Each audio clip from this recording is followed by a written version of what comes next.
আজকে চলে গেলাম কাজীপাড়ার হ্যাবাং রেস্টুরেন্টে। হয়তো অনেকেই জানেন এই রেস্টুরেন্টটি মূলত পাহাড়ি খাবারের জন্য খুবই জনপ্রিয়। যারা বাসার খাবার খেতে খেতে বোর হচ্ছেন এবং যারা ঢাকার মধ্যে পাহাড়ি খাবার ট্রাই করতে চাচ্ছেন তারা চলে আসতে পারেন হ্যাবাং রেস্টুরেন্টে। ওদের মূলত দুটি শাখা, একটা কাজীপাড়াতে আর একটা মোহাম্মদপুরে।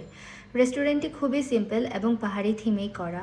একটি পাহাড়ি জুমঘর আর সাথে সুন্দর সুন্দর ওয়াল পেন্টিং আর ট্রেডিশনাল জিনিসপত্র দিয়ে সাজানো। অনেকবারই এখানে আসা হয়েছে এবং প্রতিবারই আসলে পাহাড়ি মেনু বেশি ট্রাই করা হয়। অয়েলি ফুড খেতে খেতে খানিকটা বিরক্ত চলে আসলে এখানে চলে আসি।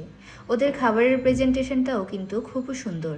বেসিক্যালি লাঞ্চ করতে আসছি, মেনুতে অনেক কিছুই ছিল, তার মধ্যে নিয়ে নিলাম আমার পছন্দের কিছু আইটেম: বেগুন গ্রেভি, রুই মাছ হলা, ডিম হ্যাবাং আর বাঁধাকপি সেদ্ধ, সাথে লাল মরিচের ভর্তা।